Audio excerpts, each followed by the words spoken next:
सीतापुर से बड़ी खबर। मिशन शक्ति अभियान के तहत पूजा भारती बनी एक दिन की एसपी। जन सुनवाई में पीड़ितों की समस्याओं को सुनकर थानाध्यक्षों को तत्काल कार्रवाई का निर्देश दिया। अवैध शराब निर्माण पर रेड डालने और कार्यवाही का आदेश जारी किया। पुलिसकर्मियों को कहा मित्रवत पुलिस बने, आमजन में भरोसा पैदा करे। एसपी अंकुर अग्रवाल ने पूजा भारती को बुके और स्मृति चिन्ह देकर सम्मानित किया। प्रभारी एसपी ने आईसीटी और महिला थाने का निरीक्षण कर सुरक्षा का जायजा लिया। स्थानीय नागरिकों ने प्रशासन के सक्रिय और जवाबदेह कदमों की सराहना की।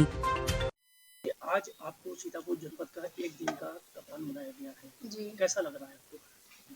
सर, मुझे आज बहुत ही अच्छा लग रहा है। मैं ये महसूस कर रही हूँ कि एक एसपी का पद बहुत ही महत्वपूर्ण और जिम्मेदारीपूर्ण होता है। मैं यहाँ पे बैठ के मैंने लोगों को न्याय की बात की, उनकी बात सुन के मैंने उस पे निर्णय किया, तो मुझे लगा कि हाँ, मुझे भी इस कुर्सी पे परमानेंट बैठना है।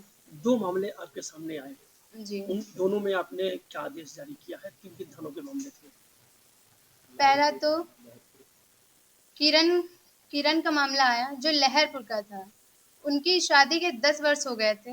बाद में उनके पति उनको दारू पी के मारते थे, तो मतलब उनको अपनी ससुराल में नहीं लाते थे, तो उससे वो बहुत प्रताड़ित थी। वो पहले थाने में गई, लेकिन वहाँ उनसे कहा गया कि आप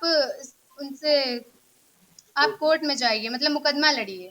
तो वो यहाँ पे आई, उन्होंने मुझे बताया। फिर मैंने वहाँ के थाने से बात की, लहरपुर। मैंने उनसे कहा कि आप उनके पति को बुलाइए और उन्हें बुलाइए, किरण को।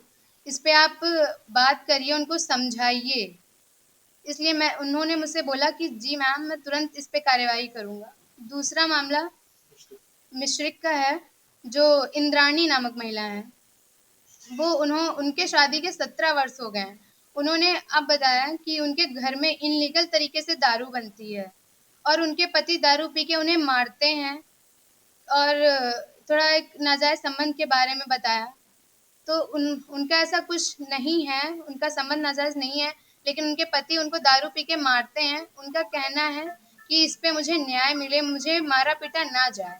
फिर मैंने मिश्रिक में उनसे बात करके मैंने कहा इस पे कार्यवाही है सर। लोगों के पुलिस के प्रति लोगों का नजरिया एक अलग नजरिया है। जी लोग पुलिस को हमेशा माइनस उसमें देखते हैं। जी आज आप चंद मिनटों के लिए आप एसपी के पद पर बैठी हुई हैं, क्या मतलब जो लोगों का नजरिया है, आपका नजरिया क्या रहा है?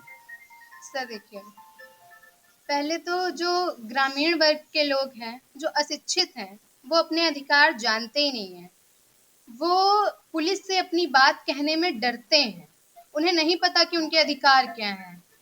और मैं इसके लिए, अगर मैं एक दिन के लिए एसपी बनी हूँ, तो मैं इसके लिए आम सुनवाई आयोजित करूँगी, जिसमें पुलिस कर्मियों को ये सिखाया जाएगा कि आप पीड़ितकर्ता को, मतलब आप शिकायतकर्ता को मुजरिम की तरह नहीं, बल्कि पीड़ित की तरह सुने, क्योंकि आजकल सब पुलिस से डरते हैं। मैं चाहूंगी कि पुलिस और जनता के बीच भय का नहीं, भरोसे का संबंध होना चाहिए। आप पहले क्या बनना चाहती थी और आज एसपी के कुर्सी पर बैठ के आप क्या बनना चाहती हैं? सर, मेरा पहले से और अब भी, सर, मुझे आईएएस ऑफिसर बनना है। सर, ये मेरा ड्रीम है और मेरे माता पिता का भी यही ड्रीम है। मैडम साहब, जैसे कि आपने आज 2 थाना क्षेत्रों को, लहरपुर और मिश्रिक कोतवाली को निर्देशित किया है, जी तो आप क्या उम्मीद करते हैं कि ये किस प्रकार से कार्रवाई करेंगे? सर, हमारे पुलिसकर्मी बहुत ही ईमानदार